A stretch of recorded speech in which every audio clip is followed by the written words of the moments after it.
you ain't out here, they just giving the help grow. It's hard, I know it is, especially when you're scared of heights. And every time you turn around, it's like you got another fight. So I pray the words I speak of food to curb the appetite. And when the morning comes, I hope you're there so we can share the light. Until then, I'll be sipping from the fountain. You found me on the rough side of the mountain, I'm gone.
I'm taking my time with you. There's no rush when it's just us two. Excuse me while I take off my shoes, 'cause I'm walking on holy ground. I can hear all these holy sounds, and they arouse the spirit in me. You clothed me with the good stuff, God. You pulled off every single misunderstood thought. You renewed my mind, you renewed my life, you renewed my heart. You make me crazy in the best way, God. Your thoughts about me make me wanna take these off. And how am I supposed to wear these old clothes when you made me brand new? They didn't fit anymore. Yeah.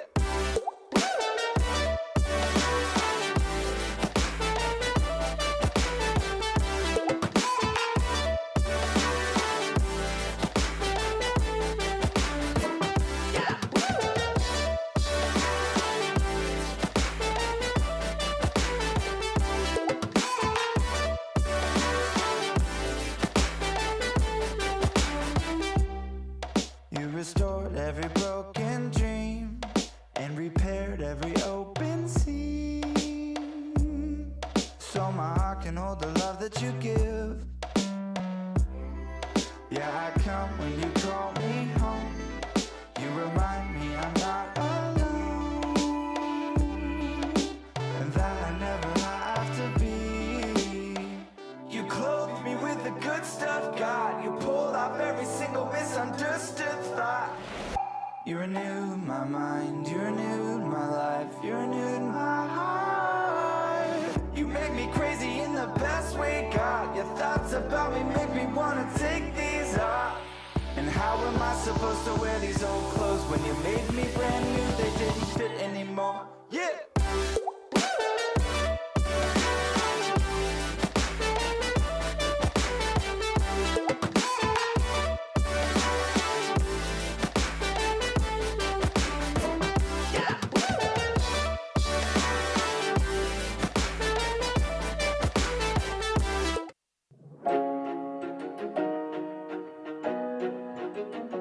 Good morning, and welcome to Forum 12E2. We're so happy that you're here. We're getting ready to get started, so please find your seat. And once you get there, you're going to notice that there is a connection card on that seat. Please fill that out with your name, phone number, school, and grade level. Once service is over, please put it in the bin that is over by the double doors that you entered in. You'll also notice on your connection card that there's a place to mark whether or not it's your first time. If it's your first time, come bring the connection card directly to myself or one of the other leaders. We'd love to get to know you and get you a free smoothie. And if you're not new, but you brought a friend with you, come bring the connection card up to us as well, because we'd love to get you and your friend a smoothie.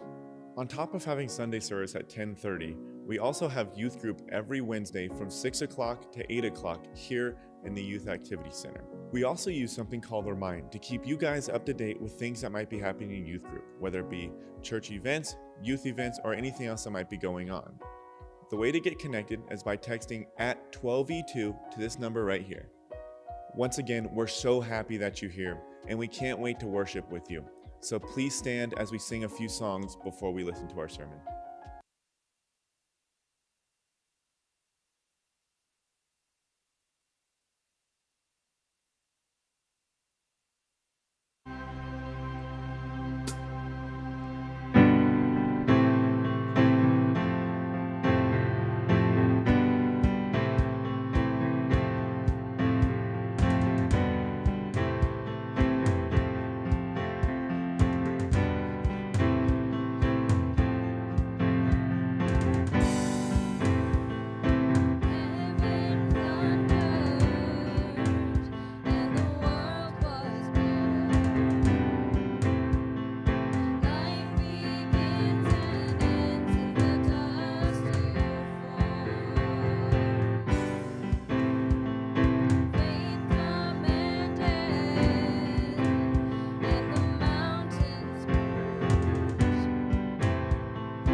together to learn more about you, and I thank you that you died for us. Amen. Amen.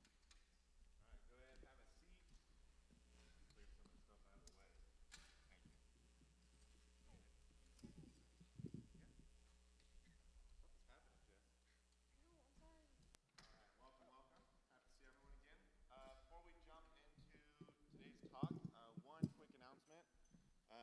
Next Sunday, as I move all this stuff, next Sunday we will not be in this room.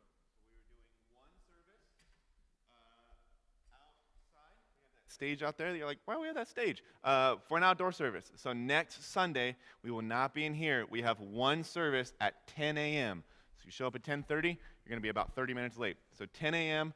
Outside on the grass. It's going to be super awesome, but we will not be in here next week. So next Sunday, outside at 10 a.m. Cool. That's all I got. So jumping into this week. So let's recap kind of what happened last week. So we saw Saul, and we met Saul, and he had his first act of kingship. So if you remember, there was Nahash, the Snake King, and he came and he took over Jabesh Gilead, and he was like, all right, you guys, I'll let you go try and get help from Saul, and you can go ask the Israelites, but if they don't come and respond within a week, I'm going to gouge out all your right eyes, because then they can no longer fight as soldiers. And so Saul hears about this. The Spirit of God comes upon him. He gathers 330,000 men, and they go and they free Jabesh Gilead, which was a great thing because the Israelites, this is what they wanted. They wanted this king who could fulfill the duties, who could go, they could rally behind and free them from all of their issues that they might have. And so Saul's done what they wanted him to do. And so at the end, they're all celebrating, and they go to this place called Gilgal. So they could renew the kingship. And at the very end, it says the Israelites held a great celebration. And so this week, we're picking right where we left off. So we're still in Gilgal. Everyone's celebrating. And Samuel's going to give another one of his speeches. And a good way, as we begin to read this, to kind of picture this in our minds is looking at like a courtroom. And so the beginning of this, Samuel's going to kind of prove his innocence and be like, hey, I'm good, right? Cool. Then he's going to provide evidence against the Israelites, and then it's going to end with him giving the judgment out to the Israelites, or the verdict. And so let's jump right into it. 1 Samuel, verse 12. Oh, come on, work. Oh, nope. There we go. Samuel said to all Israel, I have listened to everything you have said to me, and have set a king over you. Now you have a king as your leader. As for me, I am old and gray, and my sons are here with you. I have been your leader from my youth until today. Here I stand. Testify against me in the presence of the Lord and his anointed. Whose ox have I taken? Whose donkey have I taken? Whom have I cheated? Whom have I oppressed? From whose hand have I accepted a bribe to make me shut my eyes? If I have done any of these things, I will make it right. You have not cheated or oppressed us, they replied. You have not taken anything from anyone's hand. And so imagine there's this big celebration. You're celebrating the king. It's his first victory of this super oppressive enemy. And if you know the story of the Israelites, you know that they get oppressed a lot. They start their story where they're in Egypt and they're being oppressed by the Pharaoh, and it feels like every other story, there's someone who's trying to come in and rule over the Israelites. And so the fact that they were going to be oppressed by this super strong enemy, yet Saul fought them off, was this huge thing. It was this massive thing that they had to celebrate. But here comes Samuel just strutting into the party. And I don't know exactly what this looks like because it doesn't say it anywhere. But what I imagine is like you have your town square, and they're all they're doing their dances in the town square, and Samuel stands up on a platform, a rock, something that's kind of higher than everyone, and he begins speaking. He kind of clears his name. He's saying, hey, I haven't cheated, I haven't oppressed you guys in any way, I haven't forced your hand in any way, right? And the Israelites just didn't stop dancing. While they're dancing, they're like, yeah, you've not cheated or oppressed us, they replied. You have not taken anything from anyone's hands. Well, that was my dancing, I'm sorry. But they didn't stop dancing. And it's funny to think about, because imagine we're all in here dancing, and I was up here, I'm like, hey, I haven't cheated you guys in any way, and you guys keep your dance. You're like, nope, and you just kind of keep doing your thing. And he does this, so the Israelites, they confirm his innocence. And so this is your guys' first fill in the blank. Samuel proves his innocence. Samuel proves his innocence. And this is our first section of his speech as he's talking to the Israelites. And this matters because Samuel has spoken to the Lord. He knows that this whole kingship is going to go south for the Israelites.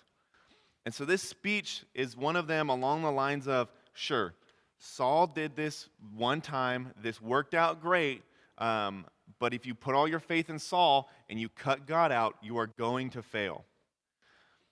When I was in high school, this guy who's playing rugby in high school who just thought he was invincible because I'm like, I hit other guys for fun.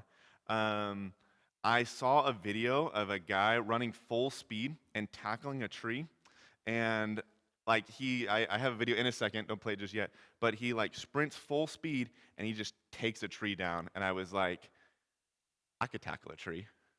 I could do this. And so me and my friends, we go up into the woods up near Shaver Lake, and we're, searching around, and we find the tree. I'm like, all right, this is it. I'm going to tackle this tree. And the trick, when you're looking for a tree to tackle, these are my tips and tricks if you want to tackle your own tree. It's one that is obviously dead. Don't try and tackle a live tree. But one that's also been chewed up from termites that's already pretty weak. And so I found one, and I was like, all right, this is it. And I ran, but I didn't tackle it. I kind of did the shoulder check. You just kind of rush it. And it fell over. Whole thing came down, it shattered, and I was like, all right, I'm the man, And so, it wasn't a huge tree. It was really already beat up, but regardless, I knocked it down. I was like, all right, this is pretty cool. And this is my, it worked once, but it's not going to work again. And so, I got cocky, I got prideful, and I was like, all right, I bet you I can take one that maybe isn't so dead, right? Because that was easy. It was already dead. It was already halfway leaning down. It wanted to come down. And so I was like, well, instead of shoulder checking, because that feels like the easy way out in my mind as a high schooler who believes he's invincible, I'm like, well, I'm going to go, and instead of shoulder checking, I'm going to get low like I would a tackle, and I'm going to wrap it up and try and tackle it. And so, we get it all ready, and I'm like, all right, I need to get a good run up. And so I have a video of what I imagined it was going to look like. If you want to play that video real quick. So he's got a full speed ahead. Boom, tackles a tree, right? And so I saw that video, and I'm like, I could do that. I could run full speed. I could take this tree down, right? Yeah. That's what I thought was going to happen, right? So we find this tree. It's wobbly. It's ready to come out of the ground. And I back up, and you got to clear the runway, right? You don't want to look silly and start your run. You trip on a branch, and then everyone laughs at you. I'm cool. I'm going to clear my runway first. So I clear my runway, and I'm backed up. It's so far away. That guy had a big run up. It wasn't that big. But you gotta hype yourself up. All right, I'm just gonna full speed, full send. I'm gonna hit this tree. I'm getting ready. Path is clear, and I start moving. I'm full sprint, deadlocked in this tree like it owes me money. And so I'm running. Now, we checked the wobble of the tree, of how weak it was. Didn't check how dead it was. So it was oh, this tree shakes. And I don't know if you've ever shaken a tree before, but most of them shake. And so I get this full speed, and I'm barreling at it. Full speed ahead, I'm like a train, just going. And I get ready, put my arms out as if I'm getting ready to tackle someone, and you'll never guess what happened. Nothing. It felt like I had just ran into a wall. I hit it, and the tree wobbled, don't get me wrong, but I hit it, and I just knocked me back. It just threw me on the ground. The tree had a vendetta against me, and it wanted my lunch money. It just threw me down. To this day, no idea how I didn't break my collarbone. Full speed, no clue. But it worked once, and it didn't work again. And it was like the Israelites, because I hit that first tree and I was successful. I was like, oh yeah, Noah the tree conqueror. I can do this. I knew I could put trust in my decision, obviously, because I had just taken one down. Obviously, all trees should fear little high school Noah. And I felt like I was ready to go. I had made the right decision because I had just done it and I was successful. So obviously, if I keep doing this, I would just continue to be successful. And the Israelites felt like they had made the right decision because they were successful. They had seen success in the right decision. They made the right decision with the king because they had just won. Obviously, this is what's right. And so this is what Samuel's speech is. This may have worked now. Let's look at the past. Let's see what's happened. Let's look at history. And we'll see what happened. It happened with all those people who have come before you. But he starts by proving his innocence because he needs the Israelites to know that this decision to have a king wasn't Samuel's. He wasn't like, hey, you guys should really put a king up. This was all the Israelites' decisions. And it was theirs alone. And Samuel's just doing what God had told him to do. And he's not to blame when everything goes south and this king isn't who they thought they were. The Israelites can't go, well, it was Samuel. Samuel's the one who anointed him and picked him. Obviously, this is Samuel's doing. They're going to have nobody to blame but themselves because Samuel has wiped his hands clean, and they have confirmed it. And so now we move to this next part of the trial, where Samuel's going to be providing evidence against the Israelites. And he's doing this to let them know that they're just following this pattern that they're normally following. There's nothing different. The only thing that's different is now they got a guy named Saul who's doing it. And that he's going to put all these examples in front of them and say all these different things, going all the way back to the book of Exodus with Moses when they left Egypt. And so we're going to jump into verse 5. Samuel said to them, "The Lord is witness against you, and also his anointed is witness this day, that you have not found anything in my hand. He is witness," they said. Then Samuel said to the people, "It is the Lord who appointed Moses and Aaron and brought your ancestors up out of Egypt. Now then, stand here, because I'm going to confront you with evidence before the Lord as to all the righteous acts performed by the Lord for you and your ancestors. After Jacob entered Egypt, they cried to the Lord for help. And the Lord sent Moses and Aaron, who brought your ancestors out of Egypt and settled them in this place. But they forgot the Lord their God. So he sold them into the hand of Sisera, the commander of the army of Hazor, and into the hands of the Philistines and the king of Moab, who fought against them. They cried out to the Lord and said, 'We have sinned. We have forsaken the Lord and served the Baals and Ashtoreths.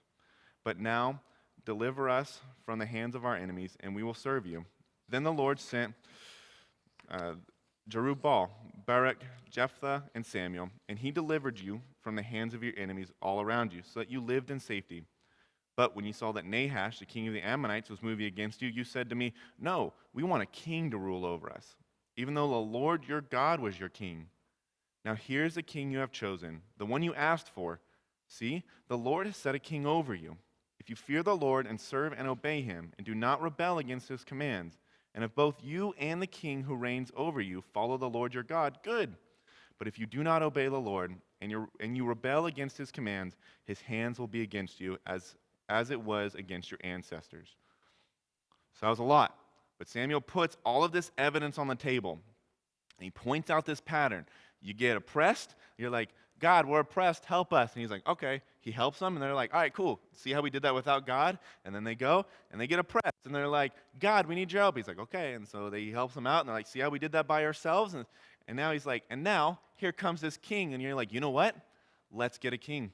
Let's get this guy to be, Nahash, the serpent king, and then we'll be good. So he goes, okay. He gives him a king. And now they're like, "You're just doing the same thing that you've done. But instead of these other guys, now you just have a king to rule over you. Instead of it being, they were called judges or deliverers, you just called it a king." It's the same pattern. So he puts all these things in front of them because the Israelites, ultimately, they want someone to lead them. But that person fails, so they cry out to God, and God rescues them. And it just happens over and over and over again. And Samuel points out that they have changed the course a little bit.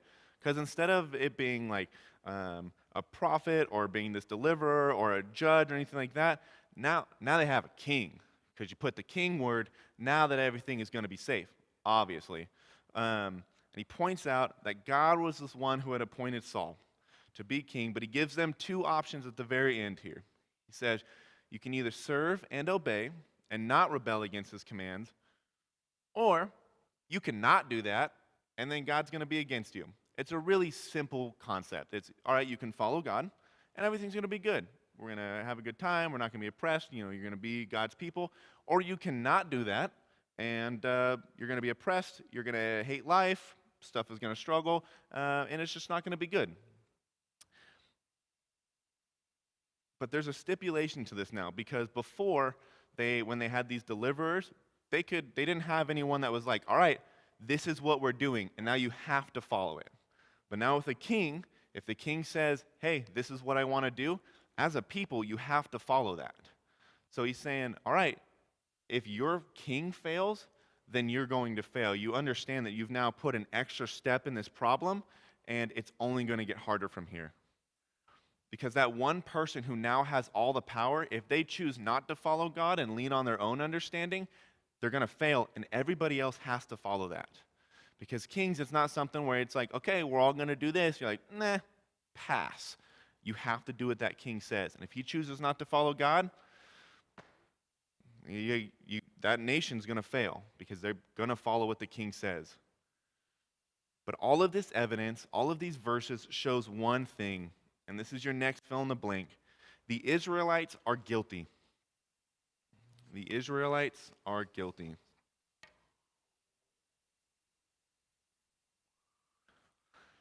The Israelites always wanted someone to come and fix their issues. They always wanted someone to come in and rely on, someone that they could follow into battle. And they never want to rely on God. They never want to rely on God's plan. And they're on track to fail once again because they want something to rule over their lives. They want someone or something to rule over us. And ultimately, this isn't a bad thing. Because if they had a king, so if Saul came and he followed God, and he was like, all right, we're going to be a nation, we're called God's people, we're going to follow Jesus, we're going to follow God, we're going to do what he commands us to do, there's no problem. If he can lead the nation in a godly way, there's no issue with that. The issue isn't that they want somebody to rule over them. The issue is that they want someone to rule in place of God. And sometimes we can fall into this trap as well. Maybe it's not like an actual king or it's like, okay, this one person is going to tell me what to do step by step. But it could be anything else. I know around here, it's a very easy thing to fall, to let school rule over our lives. I know the school districts around here, because I'm a product of it and I have gone through it, that it's a good job, they do a good job at doing this ruling over your lives, from extracurricular activities or doing study halls or making sure you get into a good college or making sure you have this 10-year plan and all this stuff. Like, oh, where do you see yourself in 10 years? And just so you guys know, when I was a senior in high school, I had a scholarship opportunity, and they asked me that question, what do you see yourself in 10 years? And I didn't know. I told them, in 10 years, I want to be successful. And they're like, what does that look like? Oh, I'm like, oh, I wear a suit to work every day. So that was my answer. By the way, I have 3 years left of that 10-year plan. So if you're like, they want to know my 10-year plan, I'm still working on my 10-year plan. So it's very easy to fall into that trap of like, oh, you got to know where you going, where you doing college and getting all this stuff. And maybe it's not school. Maybe it's video games. I do something, it's called achievement hunting, all right? We can talk about it later. But basically, when I start playing a video game, I will get all the achievements. I'll get all the collectibles, all the weapons, whatever you can get. I do the whole thing. The last one I had just played, I was playing, and I had my laptop open with interactive maps, and so I could be like, oh, I can go here, this is how you get this, figuring it out. I have all the achievements up, figuring out how to get it. I watch videos. It's this whole thing. And I try and get all these achievements so I can get one little trophy that says, hey, you did it. You got all of them. It's called a platinum trophy. And I love it. I have 8 of them so far. And it's so much fun. Or maybe it's just like your phone usage. If you have an Android or an iPhone, you can actually check the time that you spend on your phone.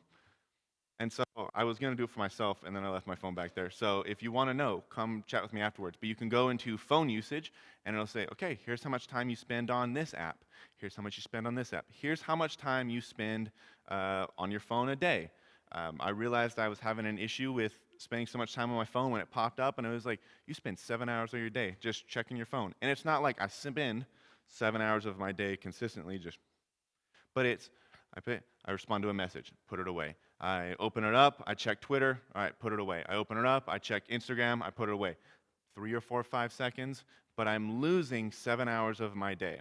It checks how much time you pick it up, and so if you're like, oh, I wonder if I have an issue with checking my phone, go check it out. See where you're spending the most of your time. But ultimately, all of these things aren't a bad thing by any means. It's important to do well in high school, to be involved in all of these things so we can build resumes, so that we can get into a good college. We should have hobbies that can help us de-stress away from all the stuff that is in life that makes it just so stressful and hard. We should be able to text our friends and communicate with our parents. But sometimes we let these things rule over our lives. Imagine you just spent 15 minutes in the morning before you go to school and 15 minutes at night before you go to bed with Jesus. Whether it was prayer, or you're just reading the Bible, or you're studying deeper topics. But if you spent 30 minutes a day with Jesus, you would spend 182 hours with Jesus a year by yourself. And that's not including your time that you spend here or doing out at the at youth group or anything else that you do. I mean, that is a lot of time spending with Jesus. And just imagine how much closer you would get with Jesus. We let everything else distract us. We let everything else rule over us. When in reality, Jesus is like, I want to rule over you. I want to be the thing that helps get you out of bed in this morning so you spend time with me and you go to bed thinking of me. Let Jesus rule over our lives. And so now that the Israelites know that they're guilty, that they're understanding what's happening, Samuel's going to pass this judgment on. And this is that last step in the trial. Now then, stand still and see this great thing the Lord is about to do before your eyes. Is it not wheat harvest now? I will call on the Lord to send thunder and rain, and you will realize what an evil thing you did in the eyes of the Lord when you asked for a king. Then Samuel called on the Lord, and that same day the Lord sent thunder and rain, so all the people stood in awe of the Lord and Samuel. And so one thing to note about wheat, it is a very strong, it's a very resilient crop. When it's growing, if there's heavy rains or someone walks through the field, wheat is actually able to stand back up and kind of heal itself. It's this really, really strong crop, which is why so many people will grow it, because it's very simple to grow. Where most crops would be destroyed, like if you grew potatoes or carrots that are in the ground as well, if you step on those and break the leaves, they will stop growing. But wheat will continue to grow. It's a very resilient crop. And so the thing to know is once it's grown, though, if you've seen wheat, they have like those little kernels, the little seeds on them. They kind of have those long tails. Those are very, very fragile. They're very, very easy to come off. And once those are knocked off, those cannot be saved because they get in the mud or the dirt, and you just can't save them. And so the fact that it's wheat harvest means that this rain is going to hurt their wheat crop. It's going to knock off all of these seeds. This rain is going to hurt the fruit that they would eventually harvest. And when you look at it out of context, this is kind of a rude thing for Samuel to do. Like they're just celebrating this big victory, and he's like, all right, you want to see the power of God that you're turning your backs on? Boom, there goes your food. I mean, this is a food that they would use to eat and the food that they would use to feed their families. But remember, they're celebrating. They're in their town square doing their little dances, and they're probably not actually listening to Samuel. And so Samuel says, stand still. I imagine this whole speech, everything that we've been talking about, they're all still dancing. And so I thought about dancing for 20 minutes up here, but I didn't want to. And so he uses this to get their attention, and it does. They stand in awe. And the Israelites are going to realize that they messed up. They're going to learn that they've messed up in front of God. And they're going to try to do what they can to save face. Be like, all right, we messed up. They're going to follow that same pattern. And the purpose of this section, this is your next fill in the blank. The Israelites learned they are wrong. The Israelites learned that they are wrong.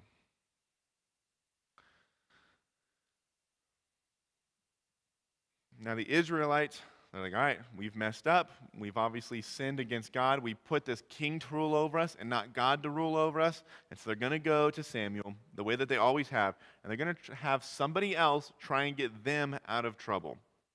And so verse 19 says, then all the people, the people all said to Samuel, pray to the Lord your God for your servants, so that we will not die, for we have added to all our other sins the evil of asking for a king. So there's a word here that is very revealing of the Israelites' heart. If you are like trying to understand, you're like, I don't understand. Like the Israelites, how do they keep messing up? They're God's people. They're chosen by God. They've heard from him time and time again. Where are their minds at? And there's one word here that points it out. Because we know that Samuel is the middleman between God and the Israelites at this point in time. And so the people would go to Samuel and they say, hey, can you go to God and pray for this for us? Okay, so he would go to God and he would talk to God on their behalf. But they go to Samuel and they ask him to pray to the Lord his God. They say, pray to the Lord your God for your servants. Not pray to the Lord our God. Pray to the Lord, who the king over Israel. They say, pray to the Lord your God. I mean, imagine if, someone came up to me or Matt, and they come up, and you can tell they've fallen on some hardships. They got bags under their eyes. You can tell they're tired. Their clothes are just dirty. They're worn. They might be torn. You can tell, maybe they've been crying. They've just had some hardships. And they don't walk up, and they're like, hey, please be praying for me. Hey, pray to your God for me. Whoa, this is your God too. This is the God of all of our people. No, I want you to pray to your God, and then, we'll be good. Or maybe, one of you guys comes up. It's hey, pray to your God for me. Pray to your God for me, please. I mean, it sounds silly because there's nothing special about me or Matt or Andy or anything like that. A relationship with Jesus isn't one that only a select few people are allowed to have. I mean, this is an opportunity that I have to be able to speak to you guys, and I love it, to be able to teach people about Jesus. But truth be told, I'm nothing special. I didn't do some special ceremony where I was had all these things put on me, or I wasn't walking down the street and the clouds opened up and this light came down and shined on me, and it was, God was like, I have chosen you to have a relationship with me and to speak to the kids. I believe God called me to this position, but not because of something special that I did or because I am special in any way. My prayers are heard just as much as anyone else in this room or in this church or in this world.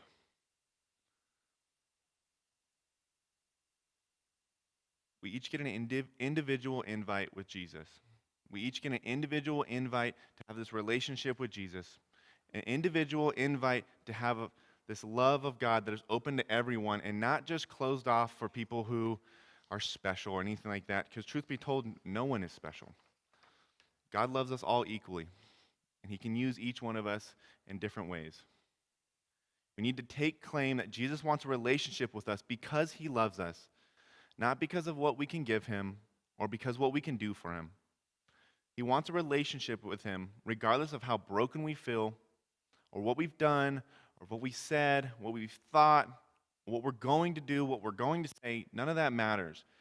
Jesus wants a relationship with him. Jesus wants us to go to him when we're hurting, celebrating our victories, or anything else.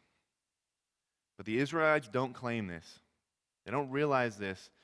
They don't see God as their God or realize that they're God's people.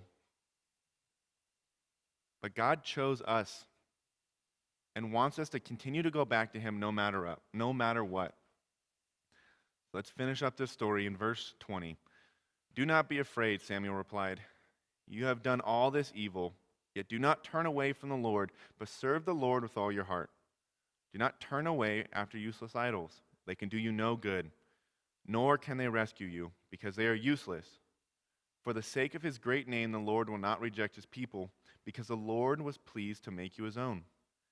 As for me, far be it from me that I should sin against the Lord by failing to pray for you, and I will teach you the way that is good and right. But be sure to fear the Lord and serve him faithfully with all your heart. Consider what great things he has done for you. Yet if you persist in doing evil, both you and your king will perish. So Samuel kind of re-says everything he's covered in this passage. And he's saying, if you sin against God and you reject him, you're going to fail. But if you choose God, good. The Lord's pleased to make you his own. He wants to call you his own. And this shouldn't be a shock to us in any way. But the topic we're talking about today, and this is your last fill in the blank, is a heart that listens.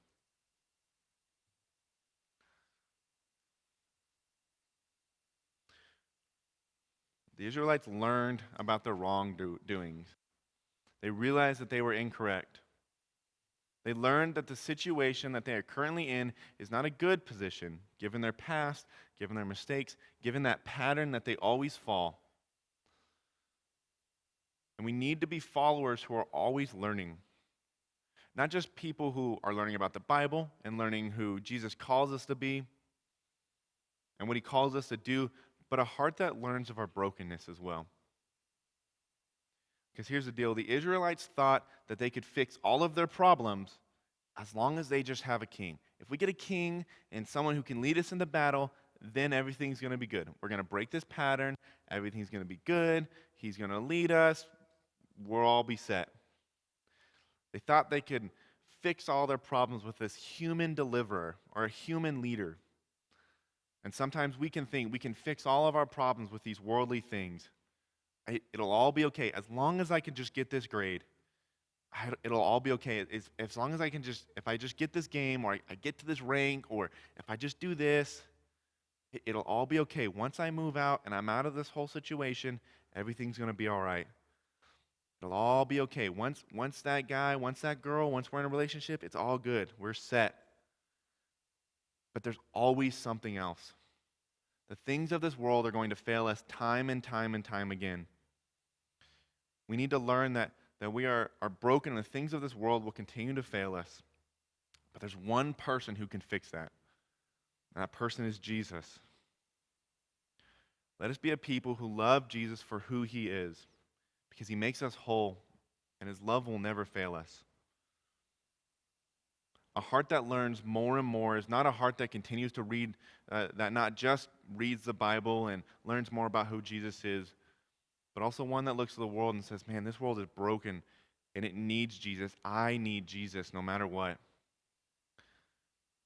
A heart that learns that no matter how much I mess up, no matter how bad I screw up, whether it's something I do, something I say, or anything in between, that Jesus is standing on the porch with his arms wide open saying, come home. I want you to come home.